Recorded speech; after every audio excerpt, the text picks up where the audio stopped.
Boa noite a todos.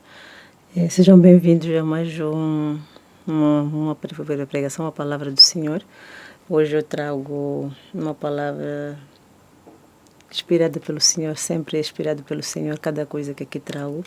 E vou me basear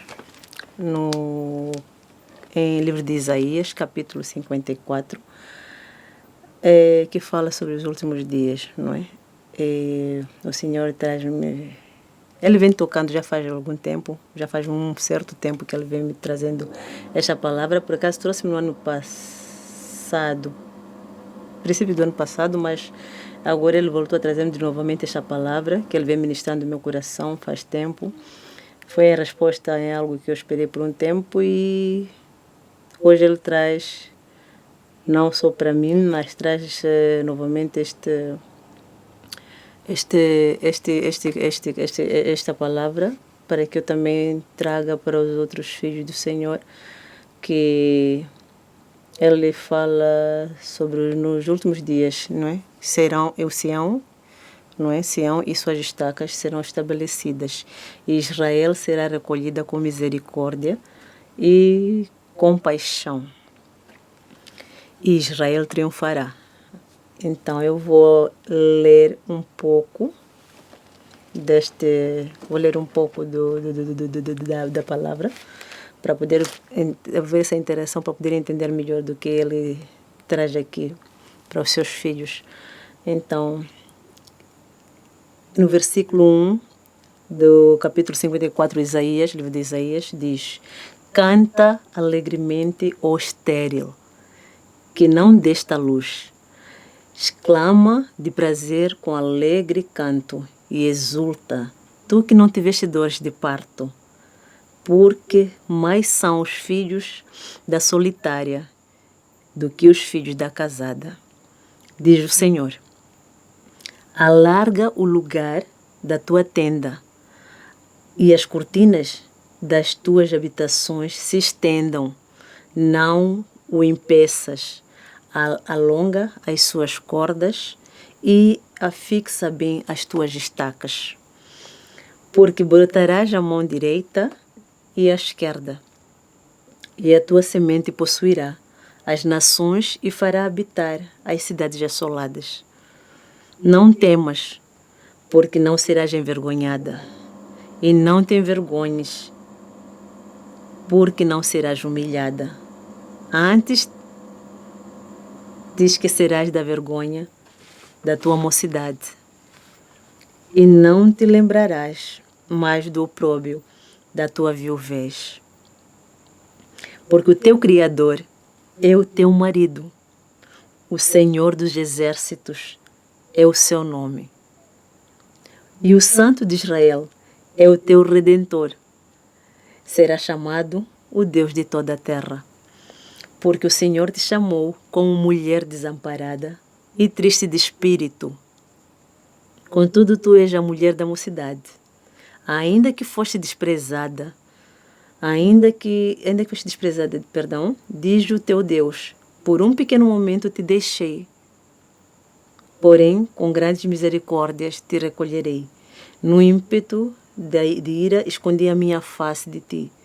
Por um momento, porém, com benignidade eterna, me compadecerei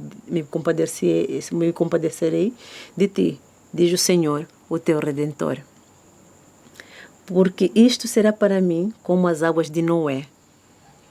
Quando jurei que as águas de Noé não passariam mais sobre a terra, assim jurei que não mirarei mais contra ti, nem te repreenderei.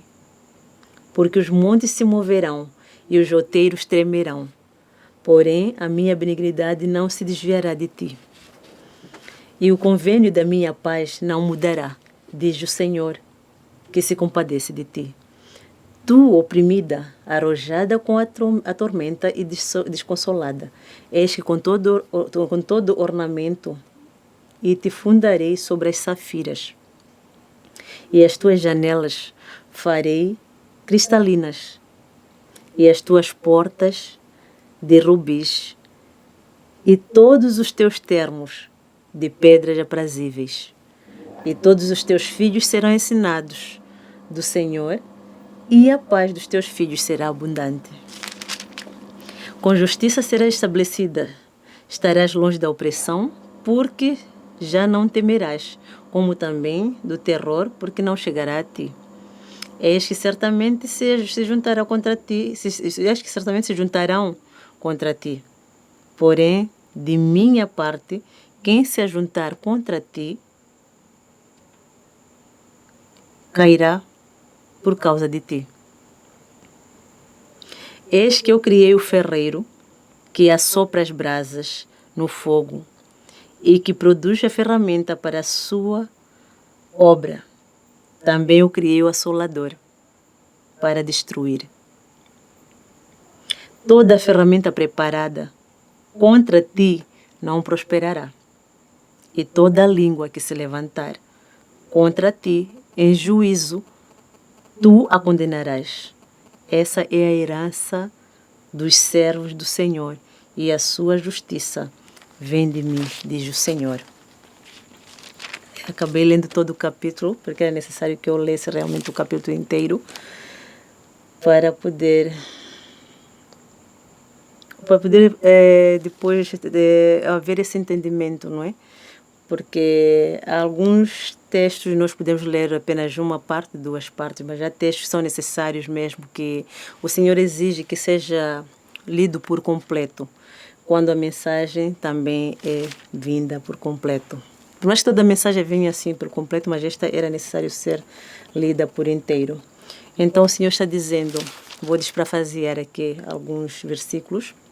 Eu vou começar do primeiro versículo que ele traz essa boa nova para os seus filhos, para as suas filhas.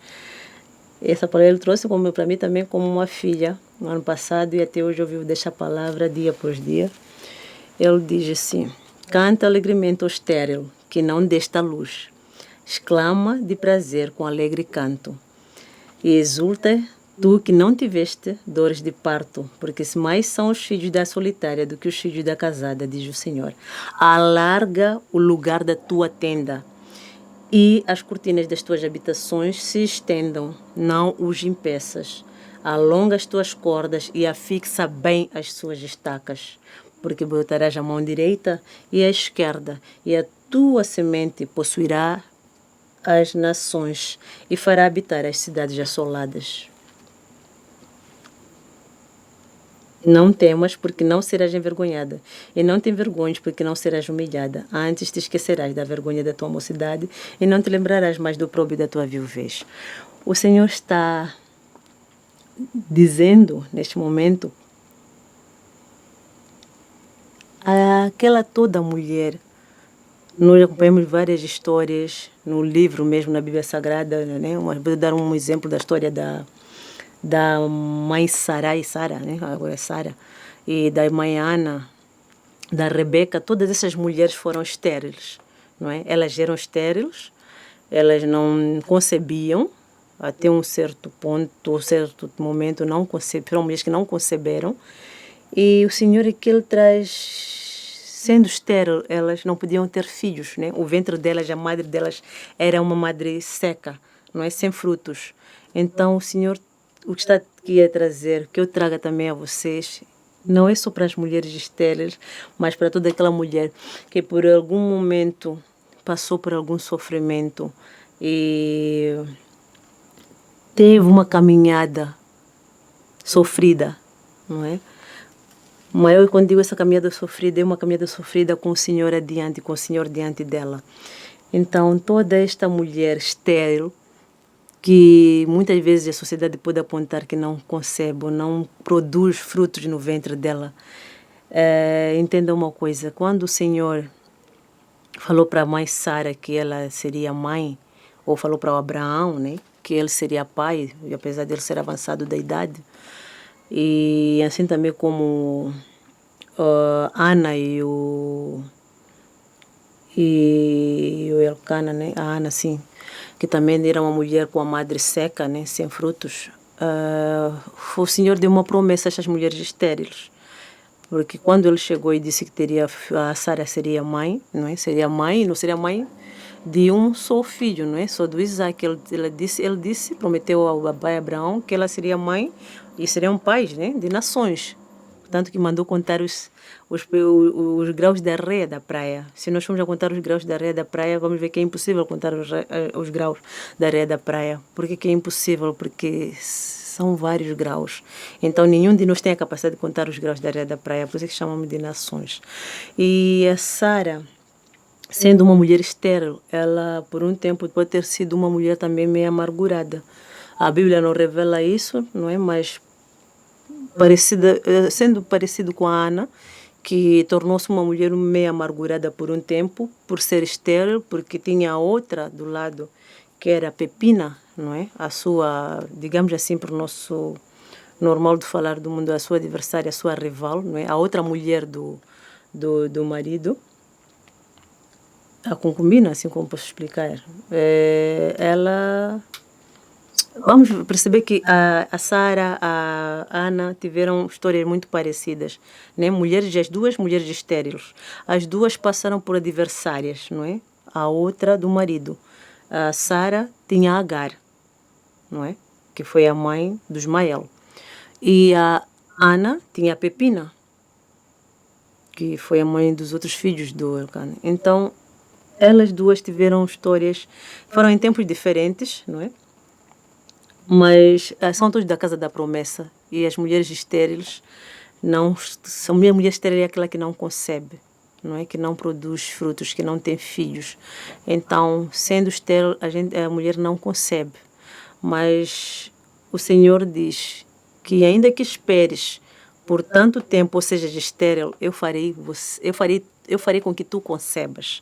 O Senhor tem toda a capacidade, tem todo o poder para fazer com que um ventre, não é, possa gerar frutos. Aonde o homem aponta, que diz que ali não vai gerar fruto, o Senhor, de lá de cima, Ele diz que se Ele quiser, se for da vontade dEle, Ele fará sim com que este ventre estéril, gere frutos. E o que aconteceu com a Ana, como com a mãe Sara, foi que elas geraram frutos dos ventres dela. E não foram frutos quaisquer, foram frutos muito bem gerados. Tanto que a Ana, a mãe Sara, teve o Isaac como primeiro filho. Foi uma grande bênção, não é? Que é da casa da promessa. E a Ana teve o Samuel, que foi o profeta Samuel, que subiu aos montes, né, para ficar lá na casa do Senhor, atender o Senhor, a trabalhar na obra, né, para o Senhor. Quem foi oferecido ao Senhor como promessa que a Ana havia feito, que se concebesse um filho, né, homem, se te atenderes à humildade da tua serva e me concederes um filho homem, iria entregar ao Samuel para a casa do Senhor. Então, o Senhor diz que toda estéril que não se amargure, que não se deixe amargurar pela esterilidade, não é? Assim como aconteceu com outras mulheres nos tempos antigos, que elas foram chamadas de estéril e eram estéreis mesmo, o Senhor abriu o ventre delas, o Senhor tem a capacidade, o poder de abrir o ventre de uma mulher. E também ele fala aqui sobre a mulher que não teve dores de parto, não é?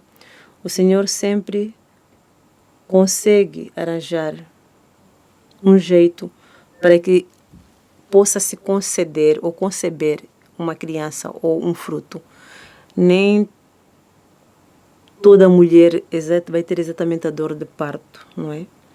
Não é toda mulher passou por essa situação de dores de parto, mas ele diz que assim como os filhos da solitária, não é? Que a solitária é aquela mulher que não tem marido, chama solitária, e ele acaba sendo o marido de uma mulher, não é? Que é chamada ou apontada como solitária. Se tu és solteira, estás só, o Senhor, o melhor que temos a fazer é pegar o Senhor como nosso marido. É o que ele também traz aqui e diz que são, não é? São os filhos da solitária que os filhos da casada.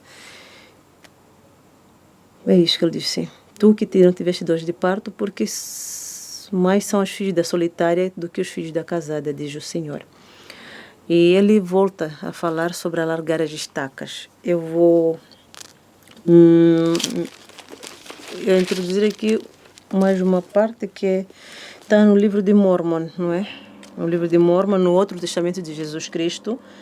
Ele me deu esta palavra em Isaías 54, mas também ele, quando me entregou esta palavra no passado, entregou-me ao mesmo tempo, logo a seguir, por certas perguntas que eu fazia sobre a vida, sobre a minha vida, e acredito que não sou única, muitas mulheres fazem perguntas sobre as suas vidas. Então, a vez que trago e venho aqui, ele usa-me desse jeito para que possa também ensinar a ultrapassar certos momentos da vida que nós passamos. Nós não vamos aparecer, nós não vamos querer ensinar, não é, algo a alguém sem antes termos passado por essas coisas.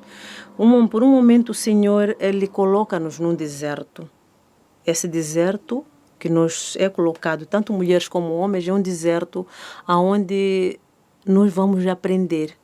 O deserto que nós passamos nas nossas vidas não é para nos acabar, não é para nos matar. Os tempos difíceis, as tribulações, as dificuldades, elas não são para acabarem conosco, não é um castigo, porque eu lembro algo que eu devo compartilhar também. Por um momento, quando eu passei os meus desertos, por um momento eu ajoelhei e perguntei, Pai, por que isto? Por que está acontecendo isso comigo? Isso é um castigo? O que foi que eu fiz? E eu me surpreendi com a resposta que Ele me deu. Por um tempo Ele não me respondeu. E eu achei que o silêncio dele não me responder é porque talvez eu estivesse a pagar alguma coisa realmente. Mas não encontrava 100% coisas que eu podia dizer que justificaria o meu sofrer, o tempo que eu passei, né? O meu deserto. Mas em tudo, no meu deserto, eu mantive-me de joelhos. Tanto que tenho os joelhos calejados, não é? Calejados, quando digo calejados, meus joelhos não são nada bonitos, são todos eles calejados mesmo, mas é calejados de oração, calejados de entrega. Então, todas nós, todas as mulheres, todos nós filhos do Senhor, por um momento nós vamos passar pelo deserto, por um momento nós vamos pensar que o Senhor esqueceu de nós, por um momento nós vamos passar por muita dificuldade. Então, é-nos necessário saber que quando passamos por essa dificuldade, eu quero agora compartilhar algo. Durante o meu tempo de deserto, não foi 1 mês, 2 meses, 3 meses, foi 2 anos, 3 anos que eu passei por desertos, muito deserto completo, grande, onde eu achei que ia morrer. Pensei por momentos, várias vezes, que eu iria morrer. Tanto fiz uma oração uma vez a pedir ao Pai se eu não valia para nenhum, então que eu fosse mesmo, que Ele me levasse. Mas depois da minha oração, o Senhor falou comigo.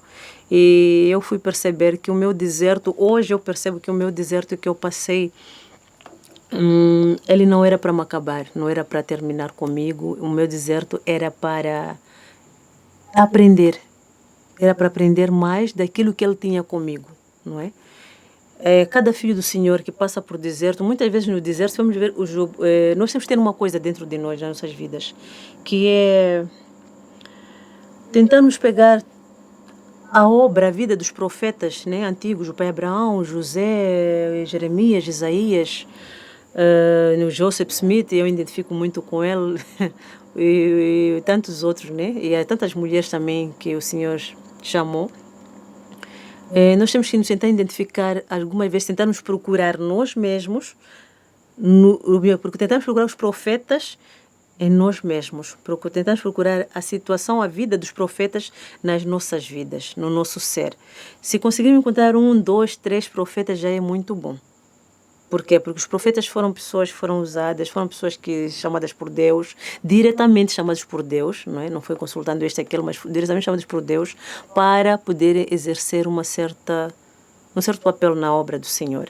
E eles disseram-nos vários exemplos. Não conheço profeta algum na Bíblia Sagrada, no Outro Testamento de Jesus Cristo, que é o livro de Mormon, né? Eu vou até mostrar, porque aqui eu ando sempre com a minha tripla, porque ela não é só o livro de Mormon. Eu acho que eu tenho que mostrar mesmo assim, não é? Acho que é assim, acho que só vou mostrar.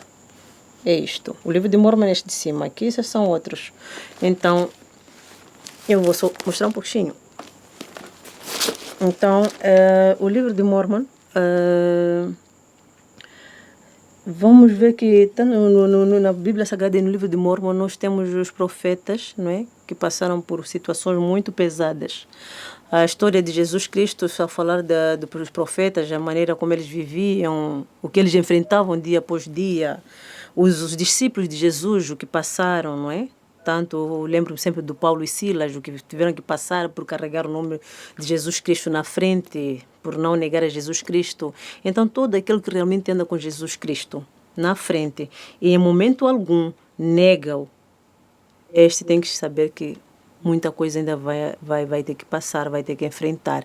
Como Jesus veio, desceu da glória, né? O nosso Senhor desceu para vir dar esse exemplo aqui, que ele preferiu passar por tudo aquilo, suportou todas as enfermidades, levou nossos pecados, recolheu todo o sofrimento, o jugo todo do pecado ele levou, ele sofreu, ele foi cuspido, maltratado, injustiçado, acusado, julgado.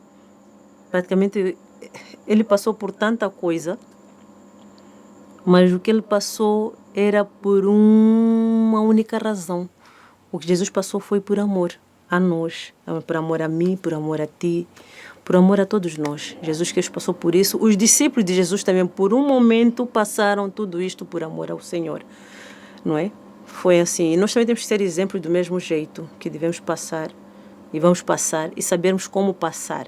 Então, quando eu estava falando do deserto, voltei um pouco, misturei aqui, mas tinha que dar esse exemplo. Quando falamos do deserto, não é? Passar do deserto, são dificuldades, são tempos muito difíceis, onde nós somos provados. É no deserto que nós somos provados. O Senhor nunca vai provar, nunca vai nos provar quando nós estamos de bem com a vida, né? Quando nós estamos com quase tudo a andar bem, tudo bonito. Quando não te faltar dinheiro, quando a sua vida sentimental estar boa demais, quando teres um bom emprego, quando estás de mil maravilhas com a família, tudo isto o Senhor não te vai provar em nada, não é? Porque está tudo bem. Mas quando tudo isso não existir, tudo desmoronar, não é? O Jesus Cristo foi levado ao deserto pelo Espírito Santo, não foi o diabo. Foi o Espírito Santo que levou Jesus Cristo ao deserto. E lá foi provado durante 40 dias, 40 noites, ele em jejum. Então, nós também somos provados do mesmo jeito. Não pode ter acontecido com ele e com nós dizermos que não vai acontecer. Tem que acontecer. Estamos aqui para sermos provados. Então, no deserto, nós somos provados. É no nosso momento difícil que nós somos provados para o Senhor. Ele, no fundo, já sabe quem nós somos. O que cada um de nós é. Então é nesse deserto que nós somos provados já a dificuldade a passar tanto mal, tanta tribulação, não é? Tanto momento negativo que ele nos prova. E neste deserto muitas vezes nós temos que aprender. Nós aprendemos, não é? Para mim o deserto, eu levei o meu deserto como um treino. Foi um preparo para mim. Se hoje eu consigo ser um pouco mais forte, é porque eu soube passar pelo meu deserto. E o Senhor às vezes, leva ao deserto para amanhã nós podemos também ensinar como nós devemos ultrapassar os desertos. E hoje, se estou aqui sentada a falar isso, é porque eu primeiro passei pelo deserto. Tive o preparo. 3, 4 anos no deserto. E hoje estou aqui. Não é? Estou aqui para dar o exemplo também. Como todos os profetas vieram, também deram o exemplo de como devemos ultrapassar esses momentos. Então, é necessário que a gente saiba se colocar no lugar, que a gente saiba se posicionar, que a gente saiba amar a Deus de verdade. Porque se nós amamos a Deus de verdade, não serão as situações que nos acontecem que tem que nos tirar dele. Isso já não é amar a Deus, nós nos chamamos de amar ao Senhor. Amar ao Senhor, ele disse, amar o teu Deus de toda a sua força, mente e coração, não é? E alma. Então, amar o Senhor é colocar, independentemente de qualquer coisa, eu não deixo de andar com Ele. Ainda que eu vá, ou ainda que eu morra, mas que morra no Senhor. Temos um exemplo do Pedro, que por 3 vezes o Senhor disse a ele, que foi só um exemplo, não é? Porque Pedro depois mudou, né? Foi outra pessoa. 3 vezes me negarás, porque muitos de nós estamos a cantar, eu amo o Senhor, mas depois, por uma situação pequena, por uma dificuldade, por uma pistola apontada um pouco na cabeça, e pronto, eu não amo o Senhor. Não, eu não ando com Ele, eu não quero. Ou melhor, abandonamos o Senhor, saímos do barco.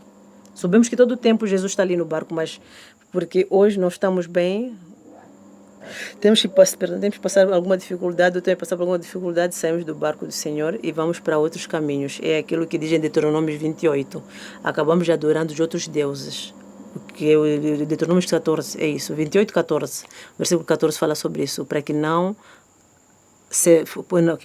andeis a servir outros deuses.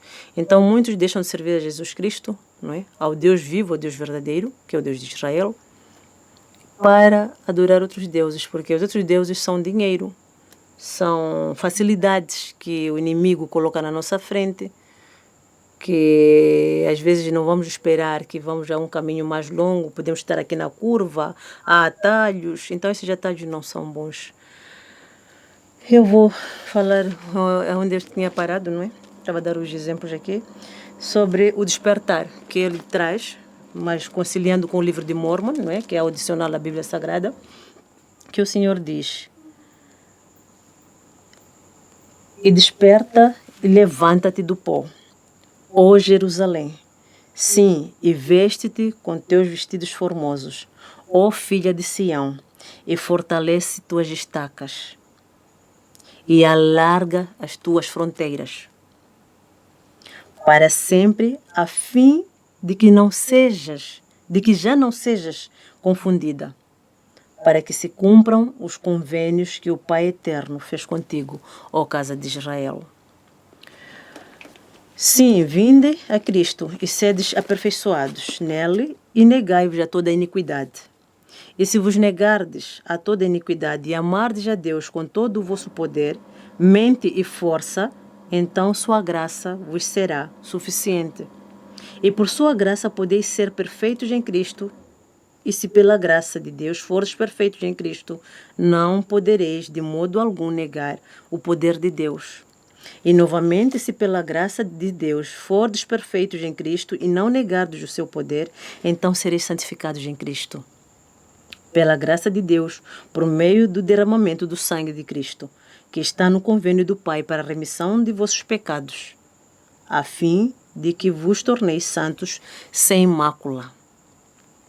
E agora me despeço de todos, logo irei descansar no paraíso de Deus, até que meu espírito e meu corpo tornem a unir-se, e eu seja carregado triunfante convosco no agradável tribunal do grande Jeová, o juiz eterno, tanto dos vivos como dos mortos. E amém. Assim foi o que o profeta Moroni, o anjo Moroni, sim, deixou escrito no livro de Mormon, que é outro testamento de Jesus Cristo. Moroni 10, de 29. Melhor até quem estiver com o livro de Mormon pode... Quando estiver com o livro de Mormon, no testamento de Jesus Cristo, pode ver, né, verificar o livro de Moroni, capítulo 10, é já a última página do livro de Mormon. Capítulo 10, pode ser de 1 a 34. Deixa eu citar que o livro de Mormon é um testemunho de Jesus Cristo, não é? E este livro foi recebido pelo poder do Espírito Santo.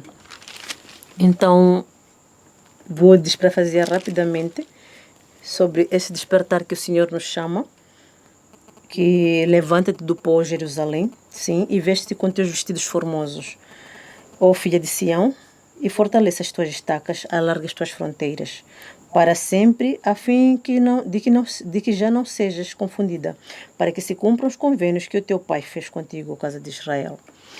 Então o Senhor está dizendo o seguinte: para que nós possamos nos levantar do pó, não é? Porque muitos filhos estão a dormir, vêm dormindo espiritualmente, e dormir espiritualmente não é nada bom. Não é uma das piores coisas que dormir espiritualmente. Para você, aquele que está dormindo, que se sente adormecido espiritualmente, o Senhor diz: levanta-te do pó. Levanta-te do pó, ó filha de Sião. Fortaleça as tuas estacas. Alarga as tuas fronteiras. O que é fortalecer as estacas? Então, quando o Senhor diz: levanta-te do pó, ó filha de Jerusalém, ó filha de Sião, somos todos nós. Eu sou filha de Sião, você é filha de Sião. Todas nós somos irmãs em Sião. Os irmãos em Cristo também, todos nós somos filhos de Sião, filhos de Jerusalém. Então o Senhor está despertando, está querendo nos despertar para que nós nos levantemos. A primeira para que ele trouxe a Dias foi da Esther, não é? Que ele pediu a posição, que os filhos se posicionassem. Agora ele diz, os filhos levantem-se e fortaleçam as suas estacas. Levantar-nos do pó. O pó é o sonolento, né? É o dormir. Quando nós morremos, não é? Fisicamente, nós vamos pelo pó, não é? É pó, é o corpo, é a rea, o espírito é que vive. Então, levantar-nos do pó, o Senhor está dizendo para nós nos levantarmos, para nós nos despertarmos, porque são muitos filhos do Senhor que estão dormindo espiritualmente e isto não está a ser bom. Então, temos que acordar espiritualmente, levantarmos-nos, fortalecermos as nossas estacas, alargarmos as nossas fronteiras e nós procurarmos mais sobre o Senhor, não é? É fortalecermos a nossa espiritualidade, o nosso contato com Ele, a nossa intimidade, comunhão com o Senhor deve ser mais fortalecida. Nós devemos procurar mais a Ele agora que qualquer outra coisa que nós estamos a fazer na vida. O que nós devemos fazer mais agora, que temos que colocar em primeiro lugar é o Senhor. O resto vem vindo, mas temos que correr atrás dele, porque o tempo vem se fechando e quando o tempo vem se fechando, o caminho é tão estreito e apertado, né, que a porta às vezes também acaba sendo estreita para a entrada. E o Senhor fala aqui sobre que nós devemos nos levantar, nos fortalecermos as nossas estacas e alargar nossas fronteiras, a fim de que não sejamos mais confundidas. Porque eu vejo que por um tempo nós já estamos a ser confundidas de onde é que nós somos, o joio e o trigo, não é? Então, essa mistura de crescimento entre o joio e o trigo, disse que o joio e o trigo, como diz a Bíblia, o joio e o trigo, ele, no princípio do crescimento, eles são muito parecidos. Então, uma vez que eles são muito parecidos, não é fácil distinguir, ou logo distinguir quem é joio e quem é trigo. Então, o Senhor aqui diz, a fim de que não sejas mais confundida. O Senhor não quer confundir o joio com o trigo, e não quer confundir o trigo com o joio. Ele sabe ver, ele sabe, conhece quem é joio e quem é trigo, mas não... Por um momento, nós estamos juntos e há uma pequena confusão em destacar o joio e o trigo. É entre nós, não com o Senhor. O Senhor sabe tão bem quem é joio e quem é trigo. Então, o Senhor quer começar a fazer essa peneiração, essa limpeza, a fim de que não sejamos mais confundidas. Aquelas que são filhas de Sião, que estão realmente com o Senhor, que estão procurando a todo custo andar com o Senhor, estas serão separadas e não serão mais confundidas. Para que seja feito por convênio que o Senhor fez com elas, conosco. Cada uma de nós temos um convênio feito com o Senhor, desde o batismo e tantos outros convênios sagrados que nós fizemos. O Senhor nos faz uma carta, Ele entrega-nos uma carta sobre nós. E esta carta, para que seja cumprida, devemos nós andar com o Senhor, devemos obedecer ao Senhor e não duvidar. Então, ele diz também que se a vinda, para nós aperfeiçoarmos nele e negarmos a toda a iniquidade. Os filhos do Senhor têm que começar a se afastar do pecado, têm que se afastar daquilo que não é do Senhor. A equidade faz parte dela, mas a iniquidade não. O Senhor ama os pecadores, mas não ama o pecado. Então, se queremos andar com o Senhor, nós devemos afastar do que é mau. Devemos abandonar o pecado, renunciar. Muita coisa na nossa vida nós devemos renunciar, sair das coisas que não são do Senhor. Devemos procurar andar naquilo que o Senhor diz, naquilo que o Senhor quer para nós.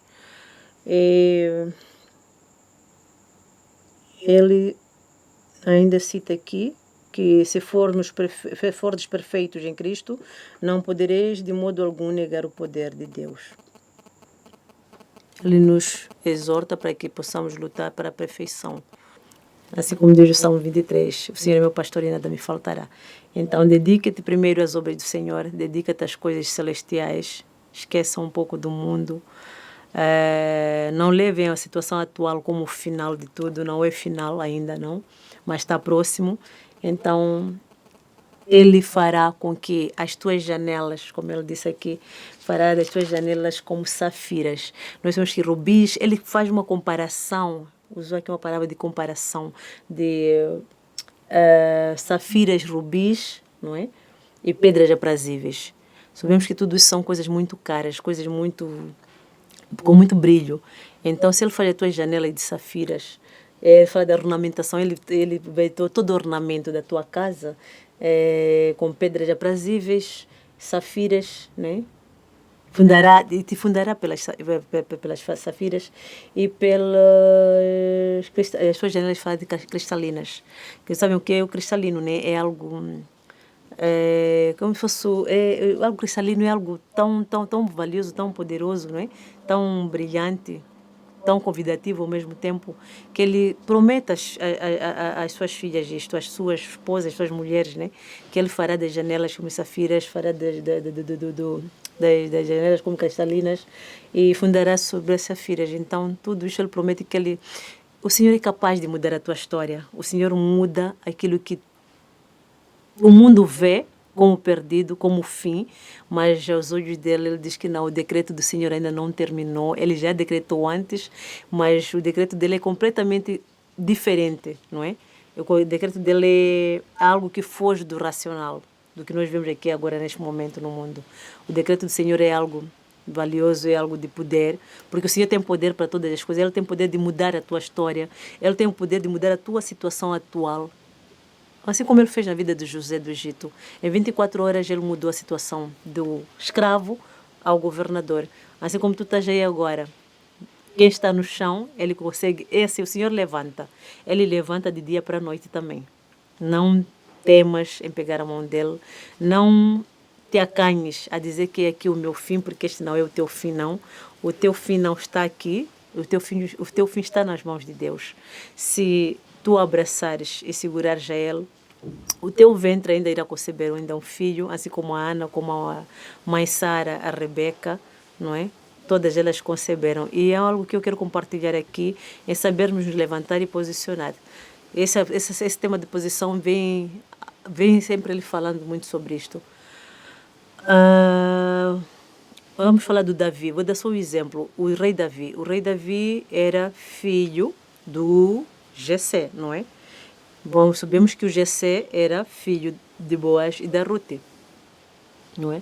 Então, para podermos ver que um levantar, não é? A Rute foi a primeira mulher a levantar-se. Um levantar de uma mulher, quando ela levanta-se durante as gerações passadas, para quem era uma camponesa, uma pessoa que andava talvez a recolher restos, né, de cevada numa machamba dos homens poderosos, um deles era Boaz, com quem ela se casou, ela é a bisavó do rei de Israel. O seu neto foi levantado como rei de Israel, de pastor de ovelhas para rei de Israel. Então, todos são exemplos que o Senhor deixou para nós, não é? Que Ele é um Deus do impossível mesmo. O que os outros dizem impossível, Ele diz impossível para você, para ti. Mas para mim, aos olhos de Deus, não é impossível. Deus tudo pode e tudo faz. Então vamos posicionar as mulheres e os filhos de Deus para que seja cumprido os convênios que o Senhor fez com Israel. O convênio que o Senhor fez com Israel é de salvação, é um convênio de exaltação, é um convênio que nos faz prosperar, não é? E ele aqui promete algo, que toda seta lançada contra ti, não é? Não prosperará. E se ele diz que não prosperará é porque ele dá poder aos seus filhos, não é? Que são seus servos, também seus amigos, que é a herança. Ele fala aqui no versículo 17, toda ferramenta preparada contra ti não prosperará, e toda a língua que se levantar contra ti em juízo tu condenarás. Nisso o Senhor diz, Ele dá autoridade e Ele dá poder aos seus, àqueles que realmente andam com Ele. Ele tem uma parte da sua herança que é a autoridade de Jesus Cristo, do Deus vivo, e o poder. Ele também dá aos seus filhos. Essa é a herança dos servos do Senhor e a sua justiça vem de mim, diz o Senhor. Então eu vou fechar por aqui. Espero que esta palavra tenha chegado ao coração de vocês, possa ministrar também ao vosso coração e que não possam duvidar das promessas do Senhor. Isto é uma promessa que o Senhor deixa e nós devemos já também assegurar e pegarmos as promessas dele, porque são coisas que realmente, no final de tudo, ele cumpre com as promessas. Nada falha nas mãos de Deus. Entrega-te ao Senhor de verdade. Ame-o com todas as tuas forças, todas as tuas forças, tua mente e alma e todo o teu poder. Eu deixo esta palavra na sagrada mão de seu Filho amado Jesus Cristo. Amém.